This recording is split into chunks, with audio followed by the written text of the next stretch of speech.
Muy, pero muy bienvenidos, mis queridos telepensantes. Les tengo una sorpresa que yo sé que no imaginaban que iban a tener en este canal. Este es un canal para quienes pensamos, y por eso convidamos a quienes disfrutan intensamente del pensar. Y pocos intelectuales tienen hoy día la talla de nuestro invitado, Alberto Venegas Lynch. Él completó 2 doctorados de doctor en Economía y doctor en Ciencias de Dirección, miembro de las Academias Nacionales de Ciencias Económicas y de Ciencias de Buenos Aires, presidente del Consejo Académico de la Fundación Argentina, Libertad y Progreso. Autor de 27 libros y en 2 ocasiones fue miembro del Consejo Directivo de la Mont Pelerin Society. Entre sus libros destacan títulos como Autopsia del Socialismo, El Retorno a la Barbarie, Nada es Gratis, Vivir y Dejar Vivir, La Tragedia de la Drogadicción, Socialismo de Mercado. Muy bienvenido, Alberto. Muchas gracias por haber aceptado aportar a este espacio del pensamiento que pretende ser este pequeño canal de YouTube Esfera Pública. Muchas gracias a ti, Vanessa, por esta tan generosa invitación, y me resulta sumamente atractivo que te dirijas a nuestros invitados y los oyentes como los pensantes y no simplemente los televidentes o los videntes por Zoom. Así es, porque la idea justamente es desafiar. Nosotros sabemos que el ser humano tiende a entrar en zonas de confort y a permanecer ahí. Y el pensamiento nos saca permanentemente y por lo tanto no es un ejercicio del que muchos disfruten. De ahí que este canal está pensado, y también sus invitados, como una forma de mantenernos en esta posibilidad de la reflexión. Y ahí quería contarte, Alberto, lo que un poco estamos viviendo en Chile, y a ver si es que podemos conversar primero desde una emoción, que es la tristeza. Muchos chilenos estamos tristes con el proceso que enfrenta nuestro país. Y la segunda es una cualidad del espíritu que ha sido muy importante para el cristianismo, que es la resurrección.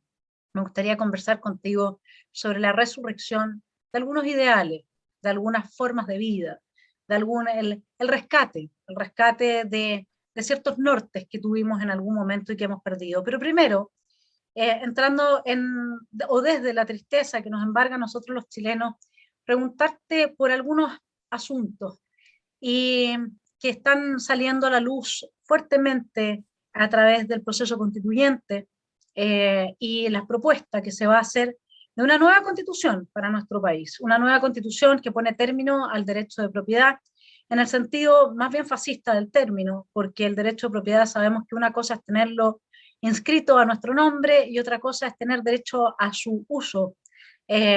Y cuando nos ponen los derechos de la naturaleza como anteriores al derecho a la propiedad, lo que están poniendo en tela de juicio es el derecho al uso y al goce de nuestra propiedad. Ese es uno de los puntos importantes que se ha avanzado en este proyecto de nueva constitución y que tensiona y sobre el cual pareciera no haber una respuesta satisfactoria a las sensibilidades actuales, si es que pensamos que se ha hecho, desde mi punto de vista, una barbarie, cual es que se ha contrapuesto el derecho a propiedad al derecho de la vida.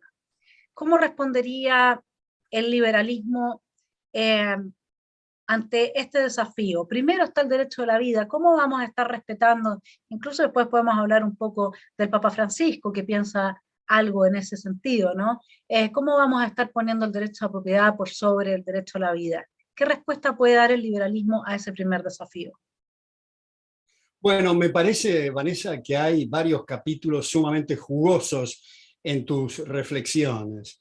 Yo diría, no para seguir en el orden cronológico, pero mencionaste que el derecho de propiedad no es simplemente tener un registro donde está inscrito, sino el uso y la disposición. A mí me parece que es de un gran interés subrayar el significado del fascismo, dado que se utiliza esa expresión muy suelto de cuerpo la gente en la parla convencional, sin saber cuál es su contenido y su esencia. Y su esencia es que el gobierno permite o los gobiernos permiten que la gente registre su propiedad, su nombre, pero usa y dispone el gobierno.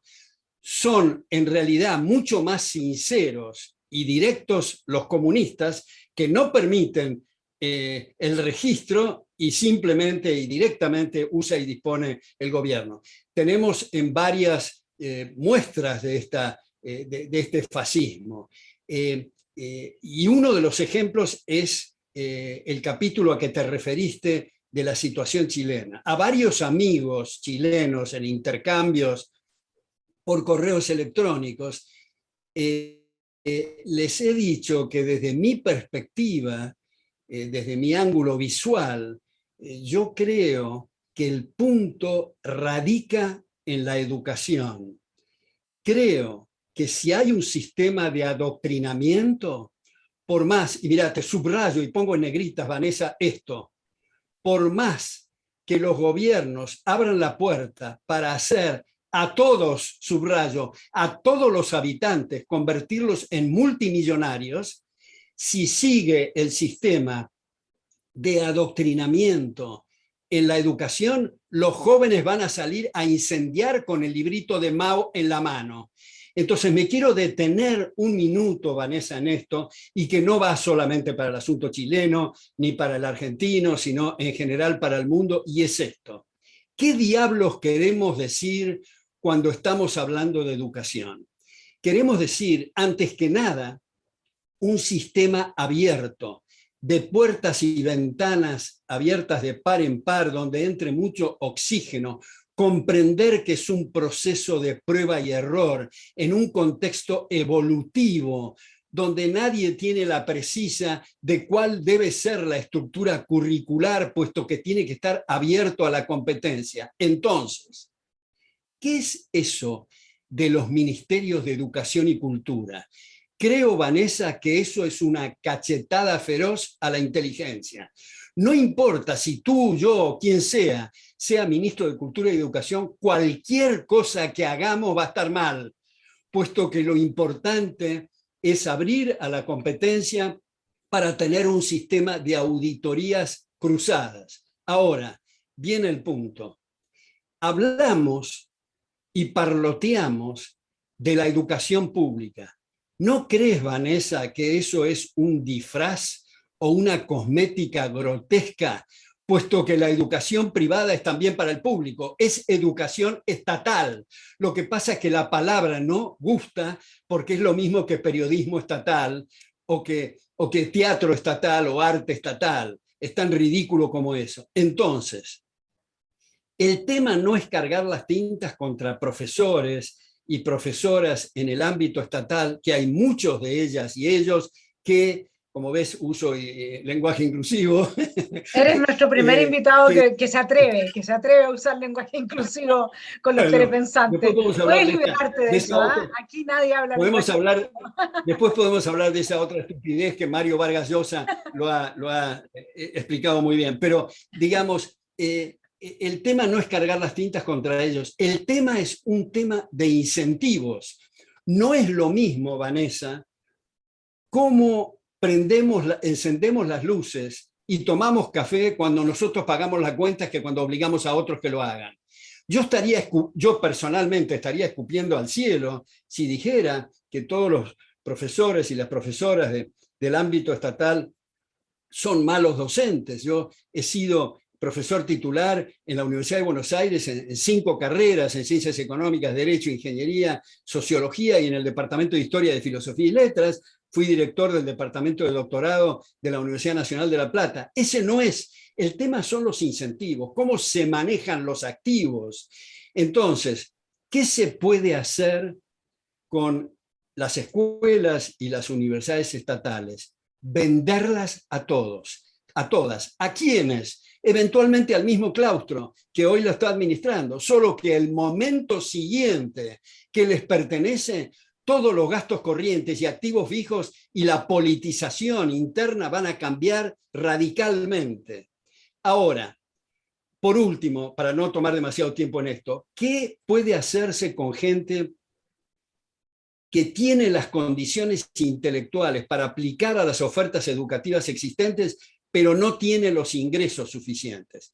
Creo, como una medida de transición, como ha sugerido Milton Friedman, el sistema de vouchers.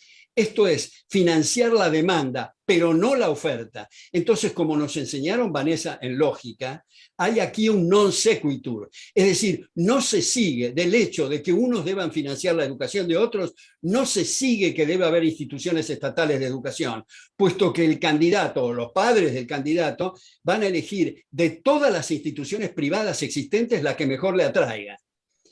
Entonces, me parece que ese es un punto de los dos capítulos que señalaste, pero me entusiasmé tanto con la cuestión de la educación que me olvidé de los otros capítulos jugosos que habías puesto. Pero en todo caso, el tema del fascismo y el tema de la educación es importante. Y ahora se me ocurre el tema del liberalismo.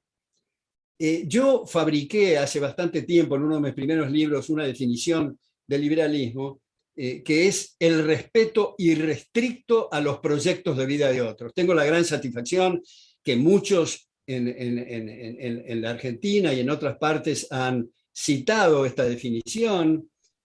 Uno de ellos es el fenómeno Milei en la Argentina, quien cita frecuentemente esa definición mía. Y quiero aclarar, como una nota a pie de página, qué quiero decir con respeto. Respeto no quiere decir adherir. Más aún, el proyecto de vida de nuestro vecino nos puede resultar repulsivo, pero no podemos utilizar la fuerza si queremos vivir en una sociedad civilizada, a menos que haya lesiones de derechos. Solamente si hay lesiones de derechos se justifica la fuerza defensiva.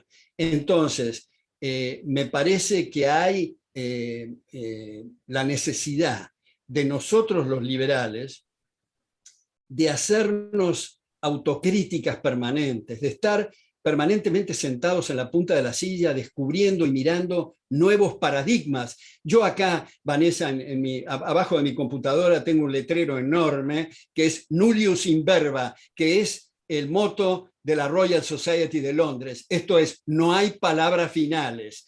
Esto es un proceso en movimiento. No hay una meta, no es un puerto, sino una navegación permanente. Sí, yo estoy de acuerdo y creo que porque he visto, digamos, que ese es uno de los anclajes más profundos popperianos, ¿no es cierto?, también, respecto de cómo debiésemos de concebir, digamos, conceptos como la verdad, como el conocimiento, la sabiduría, etc. Ahora, partiste por la educación. En mi propias reflexiones también muchas veces he llegado a la misma conclusión, la distinción entre la educación pública y la educación estatal. Creo que la clave, y que partiste por donde realmente todos los liberales debiésemos de partir. Yo te conté que no estoy muy contenta con el liberalismo y eso tiene algunas razones de fondo. Una de ellas es promover la educación sin hacerse cargo de educar o sin hacerse cargo de quién educa. Porque es muy distinto tener el espíritu de la ilustración en que queremos que todos tengan herramientas para poder desarrollar su proyecto de vida y dejar que quienes te dan esas herramientas sean personas que son idólatras del Estado. Son cosas muy distintas, ¿no es cierto? Porque necesariamente van a tratar de traspasar esa idolatría. Necesariamente los seres humanos tenemos esa tendencia, aunque no sea por coerción, pero de mostrar y seducir, por último, de persuadir a los otros de seguir el tipo de vida que seguimos nosotros. Y nadie se escapa de eso. Y ahí hay otro aspecto también, respecto de la excelente definición del liberalismo, que es el respeto irrestricto a los proyectos de vida de los demás, y que yo comparto. Pero he entrado desde esta emergencia del neofascismo de principios del siglo XXI, inspirado en Carl Schmitt, en el concepto de lo político, y la colectivización y el agrado y el placer que siente la gente al vivir y ser parte de un colectivo y estar colectivizada y no tener un proyecto de vida propio, a cuestionarme si acaso nosotros los liberales no somos acaso presos de nuestra propia sombra, y porque nosotros tenemos un proyecto de vida, pensamos y creemos que los demás también quieren tener cada uno su proyecto de vida. Y quizás, porque como tú dices, tenemos que estar sentados en la punta de la silla. y tenemos que estar permanentemente cuestionándonos. Y sé que disfrutas del pensar. Yo he ido con el inquisidor de Dostoyevsky, quizás a terminar por decir, no sé qué es lo que dirías tú respecto de esto, pero que quienes anhelan su libertad una vez que la tienen, rápidamente buscan en quién descargar la responsabilidad que eso significa. Y eso no será quizás al mismo tiempo la renuncia a un proyecto de vida propia. Cuando uno ve estos grupos neofeministas, con todas cantando las mismas consignas, todas vestidas iguales, es lo más similar que hay a un grupo de nazis. Sí, la gente está completamente colectivizada y homogenizada. Y uno dice, ¿será que la gente realmente quiere cada individuo tener un proyecto de vida propio? Yo me he empezado a cuestionar, te dije que estaba complicada con ciertas premisas del liberalismo, justamente porque quizás como premisa no están respetando aquella frase que dijiste en latín y que lo que significa es que no hay un conocimiento que está dado de una vez y para siempre y que que cada vez tenemos que volver a repensar. Y eso tiene un efecto importante para los liberales, liberales que, que, que transitan transitamos, me voy a integrar porque yo también soy liberal, entre eh, este intento por avanzar, el abrazo con la libertad, pero al mismo tiempo un estar atrapado en una especie de narcisismo, mientras que los otros los atrapa el colectivismo, a nosotros pareciera atraparnos un poco el narcisismo y no ser capaces muchas veces de, de, de, de, de congeniar con Popper, el que quizás lo que está diciendo el otro eh, no, o respecto a nuestra posición no podemos tener una palabra final, sino que siempre revisarla. ¿Cómo ves tú esa situación de el ser humano en sí que pareciera buscar siempre un pastor, buscar un líder, buscar un alguien en quien fijar las responsabilidades, un médico en este caso? Ahora no podemos entrar en el tema de las sopas de los murciélagos, porque si no me clausuran el canal, pero más o menos entiende a qué me refiero. Buscar a alguien en quien delegar la responsabilidad. ¿Será que hay gente, o es mucha la gente que no quiere un proyecto de vida propia porque lo propio implica hacerse responsable? Eh, Otra vez, muy jugoso y estimulante tus reflexiones, Vanessa. Yo tal vez reformularía lo que tú dices sobre el liberalismo. No es una imputación al liberalismo, sino a algunos liberales, puesto que liberalismo remite a la libertad, remite a lo que Hayek ha definido en The Constitution of Liberty, también como la ausencia de coacción de otros hombres. Habitualmente se ha extrapolado o intrapolado, mejor dicho, de la física y de la biología, conceptos que nada tienen que ver con la libertad en relaciones sociales. Por ejemplo, decir, yo no soy libre de bajarme de un avión en pleno vuelo, o yo no soy libre de sufrir las consecuencias si ingiero arsénico. Estos son cosas biológicas y físicas que nada tienen que ver con el respeto recíproco y las relaciones interpersonales. Ahora, en el concepto de lo colectivo, mencionaste un autor, Fedor Dostoyevsky, que es, a mi juicio, extraordinario. No solo en ese capítulo quinto de la sección quinta de los hermanos Karamazov, el gran inquisidor, sino, diría yo, especialmente en Crimen y Castigo. En Crimen y Castigo, seguramente tienes tú presente que uno de los personajes hace una elaboración sobre el interés personal y sobre la importancia de los efectos, diríamos modernamente, externalidades positivas a terceros de ocuparse de uno mismo y tratar de sacar el mejor provecho de las cosas que uno tiene. Y fíjate que hace tiempo, Vanessa, indagué de dónde habría venido esta idea que es tan potente y elabora sobre el derecho de propiedad, en fin, haciendo, me acuerdo, un juego sobre la capa de una persona que la va a distribuir, en fin, y descubrí que Catalina la Grande becó a 2 personas, a 2 rusos de la Universidad de Moscú, a Glasgow para que asistan a la cátedra de Adam Smith. Esas 2 personas han influido sobre Dostoyevsky y, dicho sea de paso, cuando volvieron a Moscú fueron expulsados por reaccionarios, los 2 que fueron becados a Glasgow. Pero esa reflexión, esa condena en los hermanos Karamazov a Jesús y decirle que se ha equivocado garrafalmente en darle libertad o libre albedrío a la gente, porque lo que la gente necesita, como tú dijiste, Vanessa, es un pastor, un líder, un Führer. Y creo que, otra vez volviendo al tema educativo, me parece que es importante subrayar el concepto que también tú mencionaste, Vanessa, popperiano, que el conocimiento es un proceso abierto de corroboraciones provisorias abiertas a posibles refutaciones. Yo me acuerdo, por ejemplo, mi bisabuelo paterno, cuando tuvo un infarto, le pusieron en el pecho sanguijuelas para que chupara la sangre y aliviara la cuestión de la presión arterial. Esto no era porque eran esos médicos irracionales, era porque el conocimiento de aquel momento, y si vemos en la física y vemos en la medicina, en la economía, en todos lados, la refutación permite saltos cuánticos en el avance, digamos, del conocimiento. Entonces, hay algunas cosas que se han discutido entre economistas, yo en uno de los foros en que estoy, que decían, bueno, pero tenemos que reconocer a lo positivista, digamos, que para que algo sea verdad, tiene que ser validado o verificado empíricamente.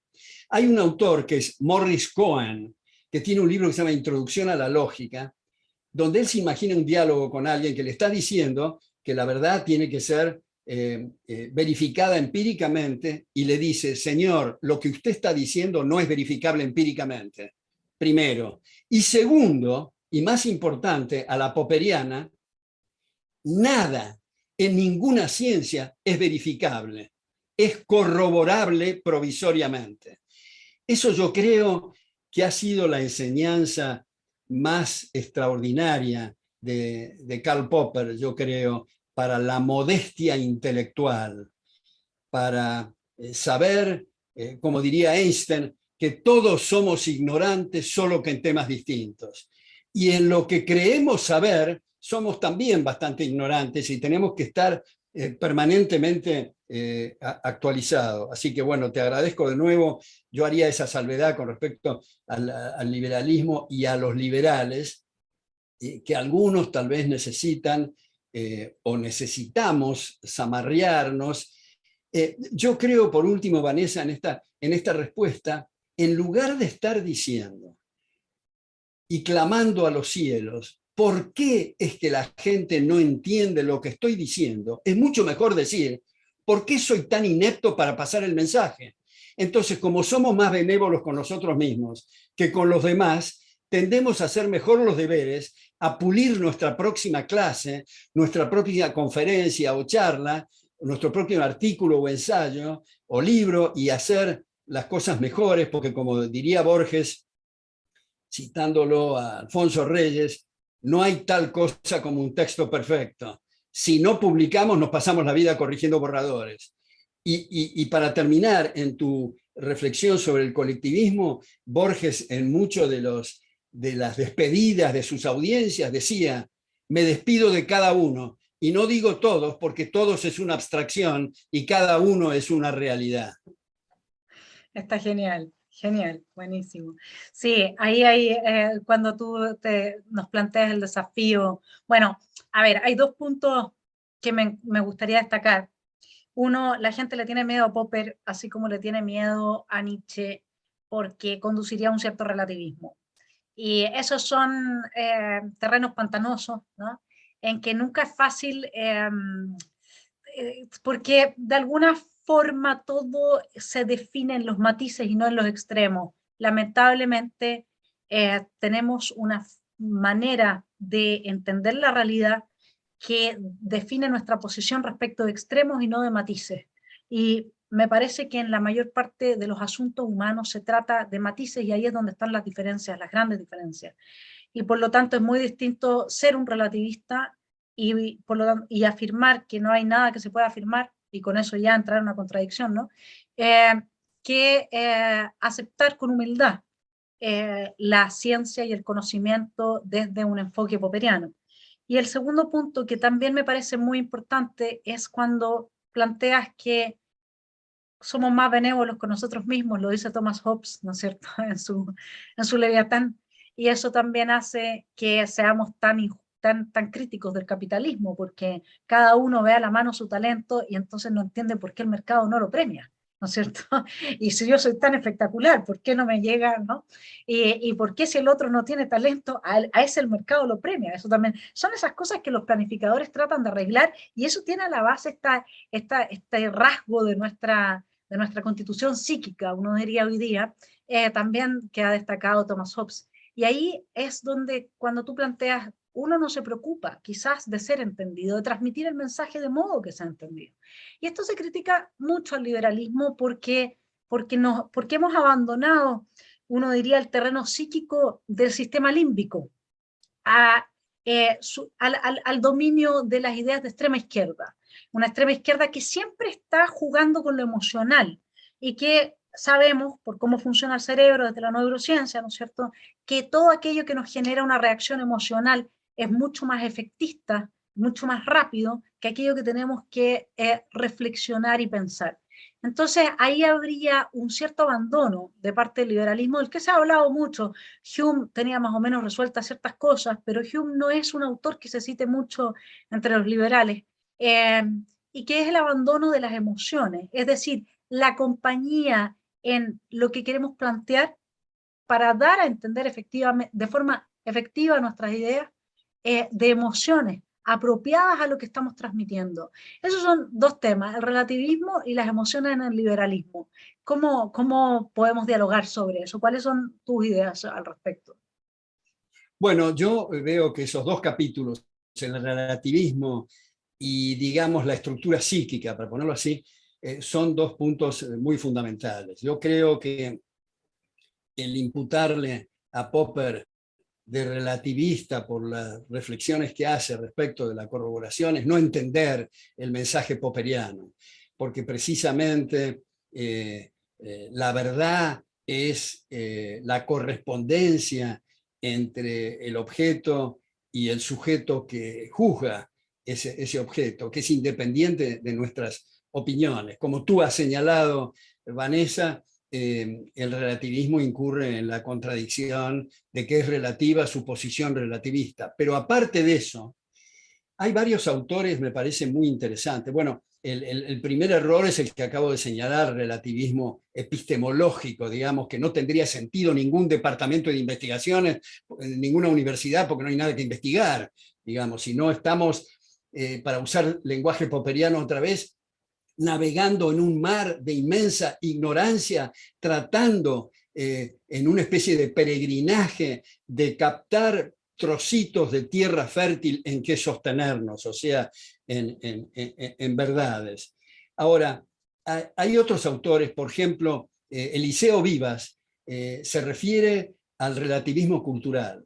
Del hecho que existan distintas formas de ser en distintos pueblos, no quiere decir, no se sigue, no se desprende que no se puede hacer una jerarquía de formas de ser o de culturas, para usar esa expresión un poquito pastosa, digamos, porque cultura es cultivarse, en fin, y va para otro lado la cuestión, pero digamos, no es lo mismo una sociedad de antropófagos que una sociedad donde se respetan recíprocamente, primero. Segundo, Humberto Eco ha hecho disquisiciones sumamente interesantes en el llamado relativismo hermenéutico.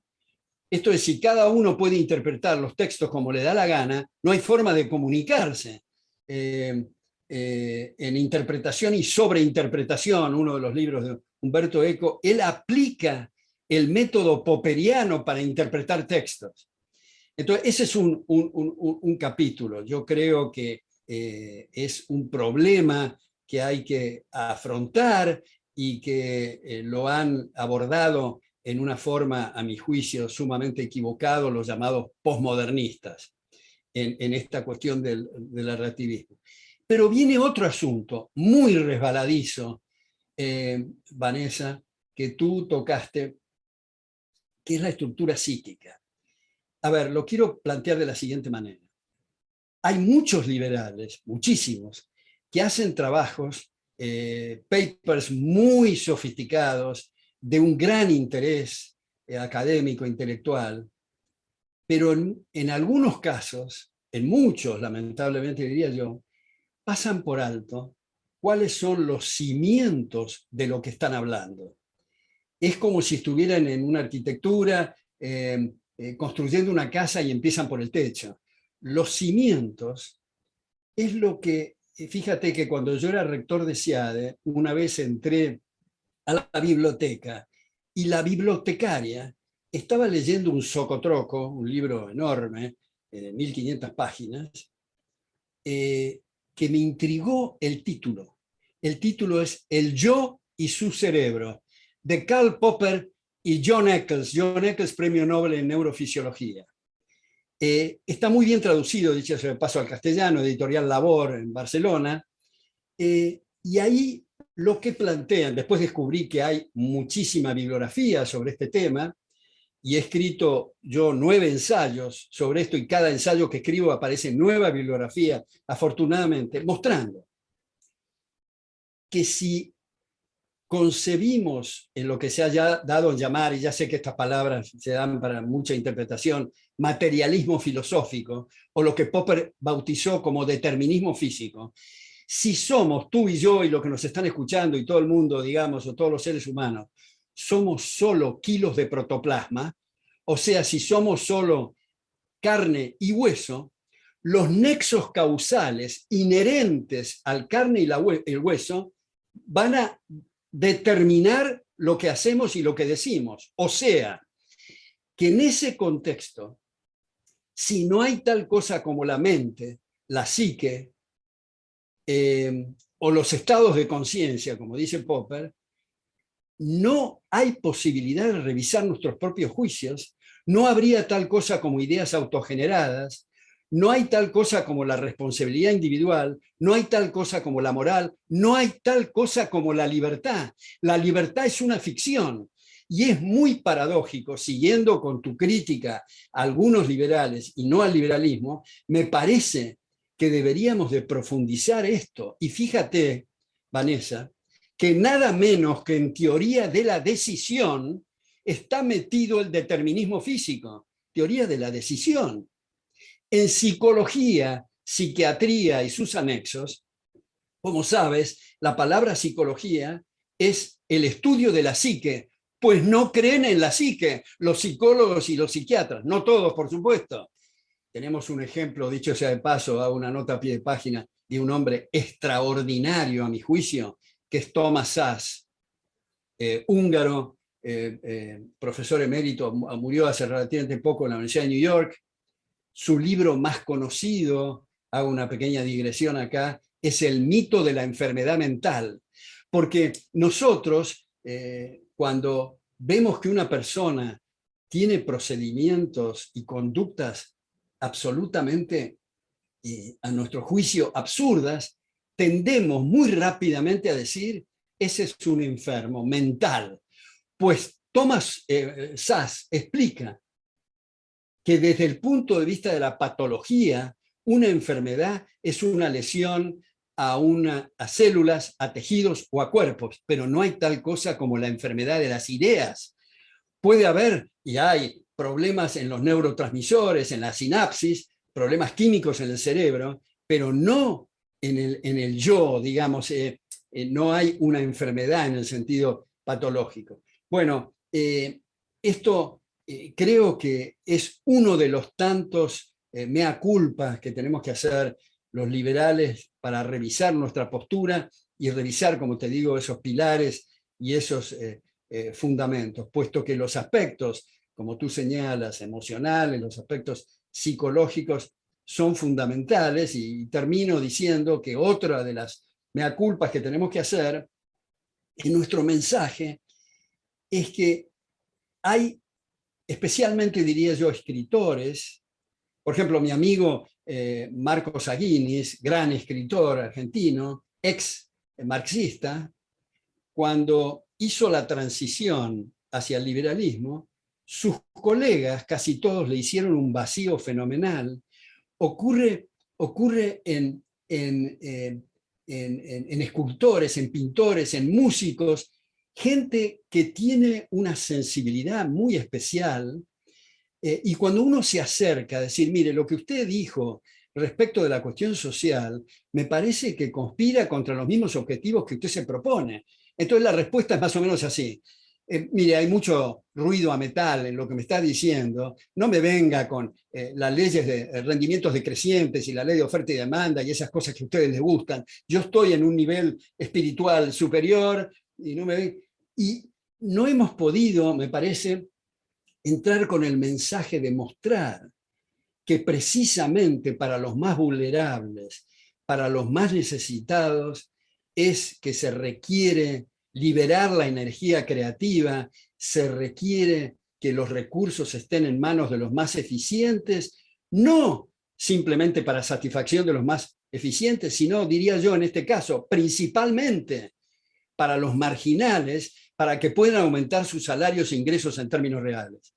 Entonces, me parece que transmitir este mensaje es de una gran importancia. Y por último, ahora sí por último, lo mencionaste tangencialmente al Papa Francisco, que creo yo que es un bochorno. El Papa peronista que tenemos, lamentablemente, en sus encíclicas, en sus cartas pastorales, en sus declaraciones, en Cuba, en Paraguay, en Estados Unidos, en fin, en distintos lugares, tiene esa cuestión del pobrismo, ¿no? Yo fui invitado, Vanessa, a el CELAM, al Consejo Episcopal Latinoamericano, en 1998, y fui invitado a instancias del presidente de la Fundación Adenauer de Argentina, que era uno de los financiadores, si no, no me hubieran invitado. Pero en todo caso, en mi conferencia inaugural yo dije, pero óiganme, si ustedes en lugar de la pobreza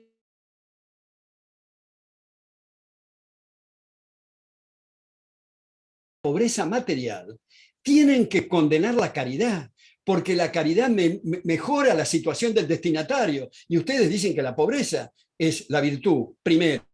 Y segundo, si realmente en los pobres está el valor y está la salvación, ustedes tienen que dedicarse solamente a los ricos, porque los pobres ya están salvados. Y además, en este galimatías en que se meten, tengan en cuenta que todos somos pobres o ricos según con quién nos comparemos. Bueno, no me van a invitar nunca más, estoy seguro, pero eso fue en Tegucigalpa, como digo, en el 98, y yo resumiría la idea del Papa Francisco en una frase, en una respuesta de él al diario La República, con doble P, de Roma, cuando le dijeron, pero su santidad, se dice que usted es comunista. La respuesta fue, son los comunistas los que piensan como los cristianos. Es una cita textual. Sí, exactamente. Hay varios aspectos en tus reflexiones que me gustaría destacar. El primero, para partir por el Papa, yo creo que un problema que ha tenido el liberalismo, sí, en general, es no haberse tomado en serio la propuesta de John Locke, en que en el segundo tratado del gobierno civil, él habla del derecho a la autosubsistencia. Nosotros no hemos defendido el derecho a la autosubsistencia, hemos defendido el derecho a la vida, a la propiedad y a la libertad. Pero si nosotros defendiésemos el derecho a la autosubsistencia como un derecho humano que tuviese un rango tan elevado como el que lo tiene el derecho a la vida, porque es más, es otra forma de decir derecho a la vida, entonces no nos habrían hecho la trampa que nos hicieron de decir, para el sentido común, oiga, pero si la propiedad de esta persona vale menos que una vida de una persona, ¿no es cierto? Porque eso es como de sentido común, usted la vida no la puede recuperar, en cambio la propiedad sí. Por lo tanto, es de un rango inferior y de ahí es que se agarran para atacar el derecho a la propiedad. Yo postulo, y este es un pensamiento mío, que soy muy cercana, me siento muy afín a John Locke, que el derecho a la autosubsistencia no se le ha dado la categoría y el rango que tiene que tener a nivel internacional. Porque si ese derecho fuese considerado un derecho humano de primera línea, entonces nosotros podríamos juzgar fácilmente a todos aquellos que destruyen el mercado porque destruyen las condiciones para que las personas puedan ejercer su derecho a la autosubsistencia. Yo creo que hay un tema ahí muy fuerte que se puede profundizar y que se puede avanzar en un liberalismo que vuelve a estar sentado en la punta de la silla. Me gustó mucho la metáfora que usaste, y que vuelve, por lo tanto, a reflexionar sobre sí mismo. El otro aspecto, lo que tiene que ver con la enfermedad patológica de una psiquis que presentaría, que podría presentar alguna, que podría ser pensada como enferma. Bueno, lo que planteaban los filósofos helenistas, que fueron los primeros psicólogos como tales, uno diría los estoicos, los epicúreos, los escépticos, ellos tenían la hipótesis de que nosotros, por nuestras falsas creencias, sentimos lo que sentimos. Entonces, por ejemplo, si yo creo que lo que tú tienes es injusto que tú lo tengas, porque no es justo que tú tengas más que yo, luego yo siento rabia. Y la rabia me enferma, ¿no? Entonces, lo que yo tengo que hacer, decían los helenistas, y en mi lectura de Nietzsche, él va por esa línea, es sanar la psiquis de esa creencia para luego sanar la dolencia emocional. Y yo creo que por eso es que la psiquis sí puede, desde esa perspectiva y en esa entrada, ser considerada enferma cuando afirma creencias falsas que luego afectan el sistema emocional y con eso también enferma el cuerpo. La gente que vive esas situaciones emocionales también tienen situaciones fisiológicas. Por eso es que los helenistas no distinguían entre cuerpo y psique, sino que era una sola cosa. Y Nietzsche hace lo mismo. Y finalmente el tema que también que destacas muy fuertemente, esto de cómo nosotros los liberales hemos de alguna forma llegado, a veces se dice tarde, a veces se dice mal, a veces se dice que no entramos en la posibilidad de explicar que lo que se está planteando va justamente en contra del beneficio que se quiere otorgar a quien se quiere beneficiar, digamos, ¿no?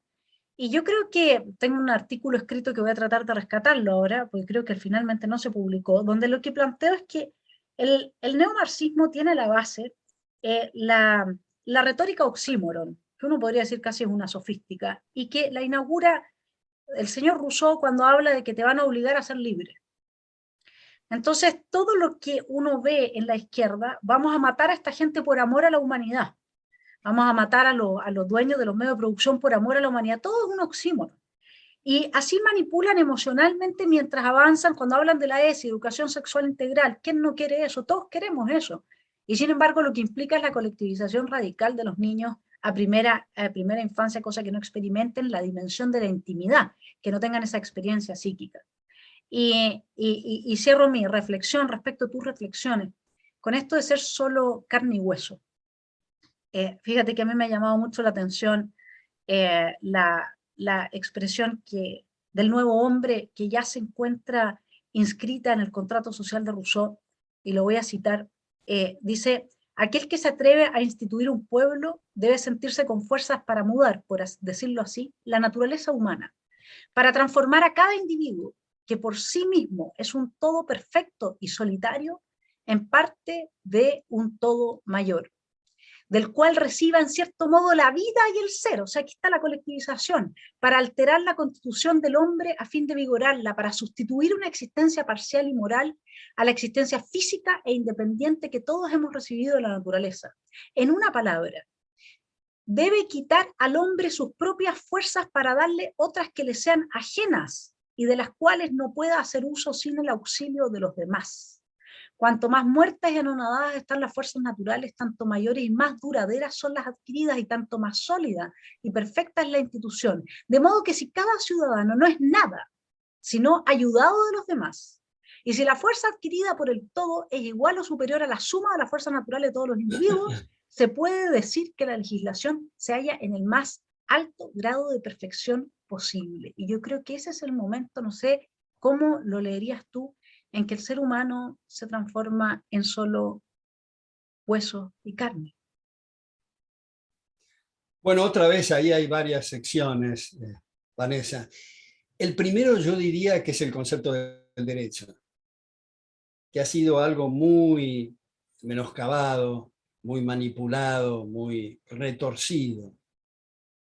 Si yo en el mercado gano 1.000, hay la obligación universal de respetarme esos 1.000. Pero si yo digo que tengo que ganar 2.000 cuando gano 1.000 y el gobierno me otorga semejante derecho, entre comillas, quiere decir que me va a dar la facultad de manotearle, de arrancarle la billetera al vecino o la cartera, lo cual implica invadir el fruto del trabajo ajeno. Es un pseudo derecho. Vivimos la era de los pseudo derechos. En realidad, originalmente, la Carta Magna de 1215 era para poner límites al gobierno. Las constituciones modernas, constituciones entre comillas, digo, son una carta blanca para usurpar derechos del vecino. Y algunas dignas de una producción cinematográfica de Woody Allen. Por ejemplo, en el caso de Rafael Correa, en la época de Rafael Correa, se convocó a una asamblea constituyente para reformar la Constitución y algunos constituyentes, afortunadamente no prosperó esta sugerencia, pero seriamente propusieron introducir en la Constitución el derecho al orgasmo de la mujer. Esto es una cosa digna de Woody Allen. En la Constitución brasilera, no la actual ni la anterior, sino la inmediatamente anterior, se establecía en un inciso cuál debe ser la tasa de interés en términos reales. Esto no es tener la menor idea de nada. Por eso cuando se habla el derecho a una vivienda digna, el derecho a vitaminas, hidratos de carbono, el derecho a tener, digamos, una motocicleta con 2 caños de escape, el derecho, todos son pseudo derechos. Entonces el tema es que el derecho es la facultad de usar y disponer lo adquirido legítimamente, pero no el invadir la propiedad del vecino.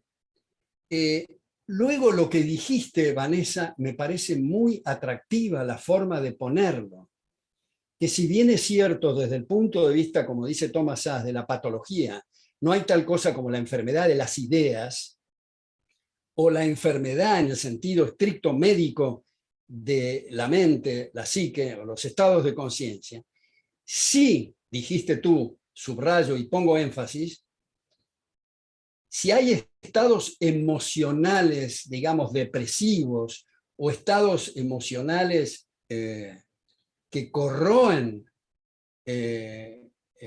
a la persona, eso se va a transmitir al cuerpo y por lo tanto hay ahí una enfermedad en el sentido patológico. Me parece muy, muy bien la forma en que pusiste eso. Luego hiciste esta cita de Rousseau, ¿no? En todos los autores yo creo que hay aspectos buenos, incluso actitudes en criminales malvados como Hitler, que era muy bondadoso con sus perritos. Pero en Rousseau yo tomaría la parte medular, que es el tema de la voluntad general, que es la corrupción del concepto de democracia. Y acá viene un tema, me parece que nos conmueve, Vanessa, a los liberales, y es que tenemos en Chile, en la Argentina, en todas partes, que revisar los límites al poder. Porque Hayek, en las primeras 12 líneas de su edición original en el 73 de Law, Legislation and Liberty, Él dice que el liberalismo ha hecho contribuciones extraordinarias y que nos ha zafado de la monarquía absoluta, que en fin, pero tenemos que reconocer que para ponerle bridas al Leviatán hemos sido un completo fracaso. Entonces, en lugar de estar con los brazos cruzados, diciendo y elaborando a ver quién va a ganar las próximas elecciones, tenemos que abrir debates para poner límites al poder. Hayek, en ese mismo libro, en el tercer tomo, sugiere límites al legislativo. Bruno Leoni, el extraordinario jurista italiano muerto muy prematuramente, en La libertad y la ley, sugiere límites al poder judicial. Ahora voy a decir una cosa muy chocante, que cada vez que la digo la audiencia se sorprende, pero Montesquieu, en El espíritu de las leyes, tiene un pasaje que había que explorar para el poder ejecutivo, y dice, y cito textualmente, está en la índole de la democracia elegir a los gobernantes por sorteo. ¿Cómo? Dice la gente, por sorteo. Este tipo tiene una falla cerebral de cierta envergadura. ¿Cómo puede sugerir? Cualquiera puede ser gobernante. El que me sirvió el café esta mañana en el restaurante, qué sé yo, el que me trajo en el taxi hasta aquí, en fin, el economista, el filósofo, en fin, sí, cualquiera. ¿Y cuáles van a ser los incentivos? Bueno, si cualquiera puede ser gobernante, tengo que defenderme. Y defenderme es trabajar en las instituciones para, como dijiste, Vanessa, respetar la vida, la libertad y la propiedad. Y es eso lo que se necesita. Si yo les pregunto a quienes nos están escuchando, ¿quién es el presidente o el primer ministro de Suiza? Nadie me va a poder responder porque no interesa. Lo que importa son las instituciones. Sin embargo, estamos en Latinoamérica, en nuestra región, con los caudillejos, y nos importa si es Pedro Juan porque nos va la vida. Entonces, para volver a la sociedad abierta y sus enemigos de Popper, cuando él critica la absurda noción de Platón del filósofo rey, el estadista dirían algunos hoy, dice Popper, se necesitan instituciones fuertes para que el gobierno haga el menor daño posible. Hay un constitucionalista argentino, Vanessa, también muerto hace relativamente poco, Juan González Calderón, que él decía que los demócratas de los números ni siquiera de números entienden, porque parten de dos ecuaciones falsas. Esto es, 50% más 1 igual a 100, 50% menos 1 igual a 0%. Las dos ecuaciones son falsas. Entonces, antes de que se convierta el planeta Tierra en un inmenso gulag en nombre de una democracia degradada, que más bien es cleptocracia, o sea, el gobierno de ladrones, de sueños de vida, de libertades y propiedades, tenemos que trabajar las neuronas, los liberales, para proponer nuevos límites al poder. Y por último, el tema del feminismo, que lo intercalamos en algún momento. Yo creo que es interesante revalorizar a personas como William Wollstonecraft, The Vindication of Woman, en el siglo XVIII, el verdadero feminismo, que es poner en igualdad de condiciones al hombre y la mujer en cuanto a sus derechos. Punto. Sin embargo, ahora los feminismos modernos han degradado a la mujer con el asunto de las cuotas en los lugares académicos o en los lugares de trabajo o en las legislaturas, que es una ofensa a la eficiencia de la mujer. Desde luego que observamos, y en reuniones sociales vemos, y yo lo veo con alarma todavía, que en lugar de como era antes, que los hombres hablaban de las cosas serias y las mujeres de pañales, se reúnen todos y cuando toma la palabra una mujer inteligente, bien plantada y que está mostrando aspectos sumamente jugosos y fértiles, hay algunos machos cabríos que se ponen mal, que se sienten descolocados. Esto es algo, por supuesto, que hay que combatir, pero lamentablemente los movimientos feministas son antifeministas en la práctica hoy. Y por último, quiero decir, Vanessa, con tus preguntas y tus reflexiones y tus temas que has sacado, yo celebro que se haya producido este contacto entre nosotros y creo que tus alumnos son muy afortunados que tienen una persona que es capaz de incentivar al pensamiento, a el espíritu contestatario, a la crítica. Yo tengo en mis clases de todos los años un latiguillo al empezar y digo, bueno, si lo que estoy diciendo no están de acuerdo, interrúmpanme. Si lo que digo no es claro, háganmelo saber. Pero si creen que soy claro y creen que están de acuerdo, hagan de abogado del diablo, porque es un ejercicio muy bueno para pulir algunas cosas que de entrada pueden parecer claras y resulta que no son tan claras, que tienen algunas aristas y algunos ángulos, como digo, que hay que pulir. Eh, Muchas gracias, Alberto. Sí, ha sido una muy estimulante conversación y creo que lo que nos queda, bueno, son muchos los temas, pero sin duda que los límites al poder, el fenómeno del poder, la comprensión del poder, el poder de crear una conciencia, como se hace cuando se colectiviza, el poder de adoctrinar, como se hace cuando se ocupan los espacios del Estado que se destinan a la educación, el poder como lo entiende Foucault, con un resultado positivo y creador y no como una mera limitación, y la ocupación de los espacios del poder porque yo creo que los liberales tenemos buenas ideas para limitar el uso, sobre todo el poder estatal, que el Estado es el que, ¿no es cierto?, tiene el poder coercitivo, digamos, y el monopolio del poder coercitivo, contra lo cual yo también estoy un poco hasta un cierto punto, ¿no? Los libertarios compartimos la segunda enmienda, creo que es, ¿no? En Estados Unidos. Pero a mí me da la sensación de que a todo ese poder creador de realidades psíquicas eh, y a ocupar posiciones de poder, que es lo que movió a Milei ahora también a entrar a la arena política, tenemos mucha alergia a los liberales, tenemos buenas ideas, poca gente con la capacidad de implementarlas, pero además muy malas respuestas para la concepción de poder que ha ido avanzando el neomarxismo, que desde mi punto de vista es un renacimiento del fascismo con con una capa de ideales marxistas, pero es el concepto de lo político de Carl Schmitt. Eso es lo que uno está viendo en todos estos colectivos hoy día. Entonces, ahí es donde a mí todavía, como el poder es un fenómeno más de lo psicopolítica, me parece que los liberales estamos un poco en deuda y muchos conservadores también, eh, con avanzar en una concepción que nos permita efectivamente ponerle límite al avance del totalitarismo, porque la gente que plantea desde la vereda de la ideología de la izquierda, la retórica del oxímoron, en que voy a asesinar a millones de personas en pos del bien de la humanidad y un largo etcétera de esa índole, le voy a quitar a los ricos para darle a los pobres y con eso son todos pobres, que al final no queda nada, si ese es el problema, ¿no es cierto?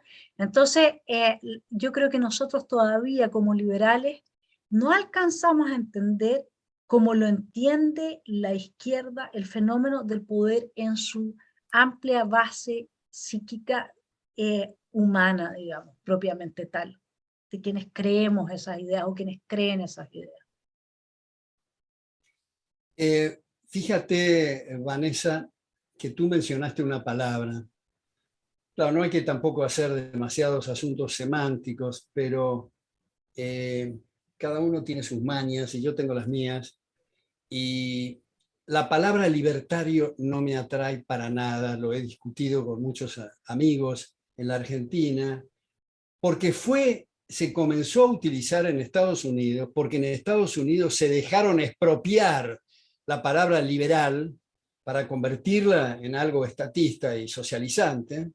A pesar de eso, muchos autores como Milton Friedman insistían en que hay que continuar utilizando la palabra liberal in the classic sense, not in the American corrupted sense, decía Milton Friedman. Pero yo creo que tenemos la gran ventaja en nuestra región que el liberal sigue teniendo la misma interpretación clásica y tradicional y abierta de nuevo a nuevos paradigmas e investigaciones. Por eso me atrae tanto esa expresión. Y en ese sentido, Vanessa, tenemos los liberales pocas oportunidades de explorar nuevas visiones con un grupo muy reducido de alumnos, porque estamos como invadidos en una especie de catarata de repetición de mismos errores, y por lo tanto nos obligan a volver con un tedio espantoso, volver a las mismas cuestiones, pero hay una objeción de fondo que se ha hecho al monopolio de la fuerza en base a los conceptos de bienes públicos, de externalidades, de el dilema del prisionero, de asimetría de la información, del teorema Kaldor-Higgs, del equilibrio Nash, de una serie de cosas que son tan interesantes, y hay una bibliografía muy grande. Bueno, yo publiqué en el año 93, fue mi primera escrito sobre este tema, un libro editado por MC en Buenos Aires que se llama Hacia el autogobierno, una crítica al poder político, donde elaboro sobre esto, y lo he hecho varias veces, a continuación en un seminario en Seúl, en Corea del Sur, luego en Chile, en estudios públicos, de mi querido Arturo Fontaine Talavera, titulado Bienes Públicos, Externalidades, el argumento reconsiderado, y últimamente en el Journal en Madrid de Jesús Huerta de Soto, Proceso de Mercado, revista europea de economía política. Volví en el año 2017, eso es el último, que se titula ¿Es posible el gobierno limitado? Entre signos de interrogación. Bueno, esos debates quedaron muy rezagados, quedan muy rezagados. Son debates inconclusos, a mi juicio, porque no ha habido el suficiente tiempo para escarbarlos, pero que tenemos que hacernos también el examen de conciencia y tratar de revisar estos asuntos. Y por último, en varios amigos míos de una gran honestidad intelectual y calidad intelectual, ex marxistas y ahora liberales, algunos de ellos unos pocos han muerto, me quedó siempre y me queda pendiente en el tintero, entre tantos deberes que me quedan pendientes, pero esto es una cosa que me gustaría en algún momento hacer, y es un libro revisando las posturas de estas personas, preguntándoles qué es lo que los atrajo desde el lado socialista y qué los hizo hacer el clic hacia el lado liberal. Algunos que les he preguntado, como Oscar Combli, como Manuel Morey Araujo, como Ezequiel Gallo, como Carlos Rodríguez Brown, que es actualmente profesor en la Universidad Complutense en Madrid, como Carlos Sabino, que escribió a raíz de eso este libro que se llama, que me lo dedicó, Todos nos equivocamos, era marxista, argentino, trabajó mucho en Venezuela dando clases, se doctoró ahí en Venezuela, ahora trabaja en la Universidad Francisco Marroquín en Guatemala, y casi todos ellos, cuando les pregunto cuál es su bibliografía preferida desde el lado socialista, sale Antonio Gramsci. Y Antonio Gramsci, en su frase colosal y con toda razón, aunque desde la vereda de enfrente, es: tomen la cultura y la educación y el resto se da por añadidura. Tal cual. Absolutamente de acuerdo, y por eso es que partir, como lo hiciste tú, con la educación es lo que me parece, la solución que he pensado yo también es a partir de vouchers con la gente que no pueda, y que la educación pública se entienda como la existencia de una diversidad infinita de proyectos que compiten entre sí, donde quienes no pueden postular por falta de fondos por un tiempo pueda sostenerse a través de vouchers, y la propiedad pase en términos de una tenencia de acciones que permitan al profesor entonces ser dueño de una parte de ese colegio en términos, digamos, de ser socio, ¿no es cierto?, de una sociedad, y luego cuando se retira, que el Estado le compre las acciones. Y con eso, y eso se entrega al próximo profesor, al menos hasta que se pueda llegar al mundo perfecto que quisiéramos transitar. Y ese mundo perfecto, al menos para mis hijos, son ellos. Cuando tú dices que eres anarcocapitalista, suena muy feo, porque suena anarco a un narcotraficante. Y esto del capitalismo suena muy feo. Y por eso es que quiero que rescate el término libertario, porque el libertario es el rothbardiano, ¿no es cierto?, que no quiere Estado, ningún Estado, cero Estado. Entonces, la distinción, por eso es que, y ahí viene el miniarquismo, etcétera. Pero mira, yo una vez, durante mucho tiempo fumé, y un día me vuelvo a fumar un cigarro, y mi hijo menor me dice, mamá, ¿cómo es eso que usted está fumando? Y yo le digo, pero mira, si es uno solo, le digo yo, así, de vez en cuando, ¿no? Y me dice, usted está como los miniarquistas, un poquito de Estado nomás, un poquito de Estado, y después va a haber nomás. Así va a terminar fumando y va a volver a fumar como fumaba antes, y terminan con un Estado gigantesco porque inevitablemente vuelve a crecer. Bueno, desde esa perspectiva es que yo me enfrento a estos anarcocapitalistas cuando yo trato de explicar en español qué es lo que son mis hijos anarcocapitalistas. Todo el mundo me dice, pero ¿cómo son narcos y capitalistas? Esto no funciona, ¿no? Y por eso es que hay que usar el término libertario, mi estimado Alberto Venegas, porque si no, ¿no es cierto?, no podemos distinguir entre aquel liberal clásico que todavía afirma la relevancia del Estado, como lo hacía Adam Smith en algunas par de cosas, ¿no? Y aquellos que no quieren en absoluto ninguna presencia estatal, que también los hay hoy día, don't treat on me. Así es que por ese lado es que yo sí tengo mi sensibilidad con el término libertario y con la distinción respecto de los liberales clásicos. Así es que y el tema que planteas tú de qué es lo que seduce, digamos, a alguien profundamente inteligente en alguna época de su vida a abrazar estas ideas marxistas, ¿no? A abrazar el marxismo, el neomarxismo, etcétera. Hoy día toda esta filosofía, o comillas, deconstructiva, desde Derrida, Foucault, etcétera, es una pregunta genial, es un proyecto fantástico. Así que cuenta conmigo si es que necesitas ayuda para emprenderlo o para seguirlo avanzando, porque realmente nos podría dar luces muy importantes. Esos son el tipo de preguntas que nos permite avanzar en un conocimiento que hoy día no tenemos. Justamente poderlo plantear a quienes lo han experimentado en carne propia, ¿no? Y prueban ser más que huesos y carne, o carne y hueso. Bueno, rápidamente porque se nos está yendo el tiempo, pero quisiera, bueno, primero decir que hay que citarlo seguido a tu hijo en ese ejemplo y el correlato con los cigarrillos. Segundo, respecto del anarcocapitalismo, el primero que utilizó la expresión anarco o anarquía fue William Goodwin. William Goodwin sostiene en su visión del anarquismo que es que hay que eliminar toda norma y todo fallo judicial. Eso es absolutamente imposible. De lo que se trata en la visión rothbardiana que tú citaste es si las normas son más efectivas, si vienen del monopolio de la fuerza o en un proceso de orden espontáneo y abierto. Pero no anarquismo. Y capitalismo, que es una palabra que todos utilizamos y ya sabemos lo que quiere decir, tiene una connotación materialista. Por eso me gusta mucho más la palabra liberal y liberalismo. Como no hay, para mi entender, una expresión que refleje esto que quiero decir, en lugar de ese término anarcocapitalismo, que me acuerdo cómo se sonreía Jesús Huerta de Soto cuando me dieron el premio Juan de Mariana en Madrid en 2017, donde critiqué esto mismo que estoy diciendo.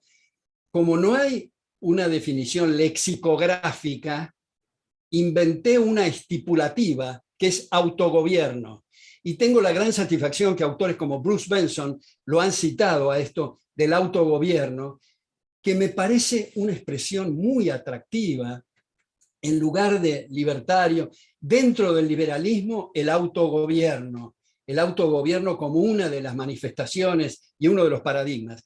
Y en ese sentido, fue Leonard Read, el fundador de la Foundation for Economic Education en ese momento en New York, que él decía, yo admiro mucho a los padres fundadores Dicho sea de paso, hago otro paréntesis para pasar un chivo y decir que sugiero lean mi libro Estados Unidos contra Estados Unidos. La primera edición es del Fondo de Cultura Económica de México, donde muestro la lamentable decadencia en Estados Unidos respecto de los extraordinarios propuestas de los padres fundadores. Bueno, decía Leonard Read, yo admiro a los padres fundadores, pero creo que se equivocaron en un punto, y es utilizar la palabra gobierno. Gobierno es mandar y dirigir. Es tan tonto y una sandez tan grande, igual que en una empresa llamarle a su guardián gerente general. Entonces son agencias de protección, agencias de justicia, pero no gobierno. Por eso me atrae tanto esa expresión que fabriqué, autogobierno. La palabra, la expresión, yo comprendo, en distintos lugares hay que usar distintas expresiones, no sé, pero digamos, lo de anarcocapitalismo no me resulta para nada. Lo de libertario es una especie de engendro del mundo anglosajón, porque se ha visto expropiado en esto, pero la palabra liberal, bajo la paraguas de la palabra liberal, tenemos que comprender que el eje central, la columna vertebral, es la evolución, es que no hay palabras finales, de nuevo, nullius in verba, estamos siempre en tránsito. Muchas gracias, Alberto. Yo espero que realmente vuelva a cobrar mucha fuerza esta intuición de la vida, de la más profunda sabiduría, que es que estamos siempre en tránsito, y pudiésemos evaluar, no por eso, no con una alta valoración aquello que sabemos y el tránsito que transitamos, sino que tengamos esa humildad que caracteriza a los excelentes intelectuales que siempre siguen creciendo y aprendiendo. Esperemos ser parte, siempre estamos en tránsito, tú lo eres mucho más que yo, en mí es una aspiración. Te agradecemos acá desde Esfera Pública tu tiempo y que hayas compartido con nosotros tus reflexiones. Comparto 100% lo de la democracia por sorteo, así es que puedes contar aquí con alguien que va a levantar esa bandera también. Te mandamos un abrazo inmenso y muchas gracias por tu tiempo y por tu tremendo aporte. Bueno, muchas gracias, Vanessa. Ha sido un gusto muy especial esta comunicación contigo, y mándale un abrazo especial a tu hijo y que lo felicito por el consejo que te dio. Gracias, un abrazo, que estés muy bien.